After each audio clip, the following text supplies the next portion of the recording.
लोकसभा की सुरक्षा में बड़ी चूक हुई है। बुधवार को सत्र की कार्रवाई के दौरान दर्शक दीर्घा से दो लोगों ने छलांग लगा दी और स्मोक बम छोड़ा। युवक लोकसभा में पीछे की बेंचों पर कूदते हुए आगे की ओर जाने लगे। इससे हड़कंप मच गया। तत्काल कार्रवाई रोक दी गई। यह हरकत ऐसे दिन हुई जब 2001 में आज ही के दिन संसद भवन पर हमला हुआ था। युवक अपने जूते में छिपाकर स्मोक बम लाया था। उसने पीले रंग का धुआं छोड़ा। मैसूर के सांसद प्रताप सिन्हा के जरिए पास बनाकर युवक संसद भवन तक पहुंचा था। आरोपी युवक का नाम सागर और मनोरंजन है। प्रदर्शनकारी तानाशाही नहीं चलेगी, काला कानून नहीं चलेगा के नारे लगा रहे थे। फिलहाल दोनों को पकड़ लिया गया है।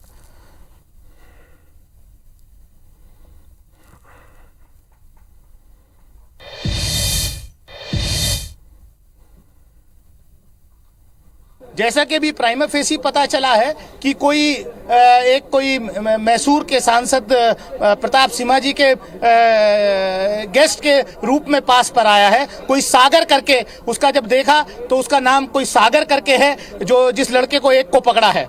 हुआ क्या था एग्जैक्टली वो पब्लिक गैलरी में से ऊपर से कूदे। कुछ वो जब कूदे तो एकदम से धुआं जो है वो वहां पर जो है वह अफरा तफरी मच गई। सब लोग बाहर आ गए। शून्य प्रहर का चल रहा था, उसी में अचानक दो व्यक्ति अपने गैलरी से कूद पड़े।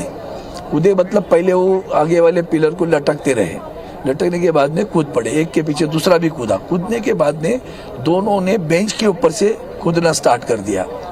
एक बीच में आ गया, फिर तो उसने जूते उतारे। तब तक वो सोच रहा था किधर भागो, तो चारों तरफ से सांसद आ गए, जब पकड़ लिया उसको। यहाँ पे आते हैं विजिटर्स हो चाहे रिपोर्टर्स हो, बिकॉज वी डोंट नो कि किसी के टैग्स नहीं है रिपोर्टर्स के। सो एवरीबडी इज लाइक एक दूसरे से टकराते हुए जाते हैं। तो आई थिंक सो गवर्नमेंट को ध्यान देना चाहिए। कोई डेंजरस कुछ नहीं था, लेकिन चिंता के विषय ऐसा सामग्री लेके अंदर आ गए, ये चिंता की विषय है। ऐसा ना हो इसलिए सतर्क रहना पड़ेगा, सबको टेस्ट करना पड़ेगा। कि सुरक्षा में तो निश्चित रूप से चूक हुई है। ये लोग जो है गैस लेकर के आगे चले कैसे गए हैं, और इसका पूरी जांच होना चाहिए।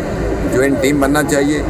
यहाँ की हमारे सुरक्षा जो कर्मी है उनका भी है, दिल्ली पुलिस है, इंटेलिजेंस एजेंसी, सबको मिलकर के इसकी जाँच करना चाहिए। पहले एक कूदा, फिर दूसरा कूदा, और जो अंदर चलने की जगह होती है उसके बजाय 20 सीटों को ऊपर कर कूद के आ रहे थे। तो हम 7-8 एमपी उसकी तरफ भागे, और जब उसको लगा कि घेर लिए तो वो एक ने उसमें से एक जूता निकाला और जूते में से कोई चीज निकाली, और जैसे ही निकाल के उसने कोई चीज खोली तो धुआं निकलना शुरू हुआ। फिर हम लोगों ने पकड़ के उसकी पिटाई भी की।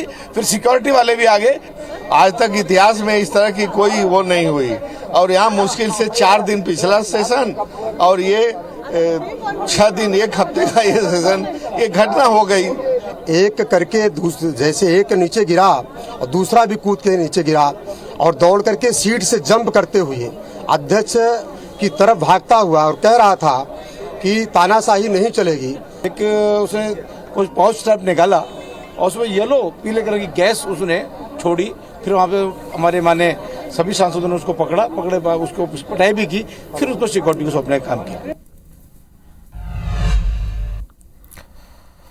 चलिए, तो सदन के अंदर की दो तस्वीरें आपको एक साथ दिखा रहे हैं। पहली तस्वीर में प्रदर्शनकारी छलांग लगाकर सांसदों के बीच से गुजर रहा है, और इसी के साथ आपको दूसरी तस्वीर दिखाते हैं जहां पर रंगीन धुआं आप देख पा रहे हैं। यह तस्वीर कई सवाल खड़े कर रही है। इस बीच चारों प्रदर्शनकारियों की पहचान हो गई। पहला प्रदर्शनकारी सागर शर्मा स्मोक स्टिक लेकर विजिटर्स गैलरी से नीचे कूदा, बेंचों पर छलांग लगाते हुए आगे की तरफ बढ़ा। दूसरा प्रदर्शनकारी मनोरंजन भी विजिटर्स गैलरी से नीचे कूदा। जब अंदर हंगामा चल रहा था तब महाराष्ट्र के रहने वाले अमोल शिंदे ने बाहर स्मोक बम फोड़ा और नारे लगाए। हरियाणा के हिसार के रहने वाले नीलम कौर ने संसद भवन के बाहर हंगामा किया। मणिपुर में हिंसा रोको, महिलाओं के खिलाफ हिंसा रोको, जय भीम, भारत माता की जय के नारे लगाए गए।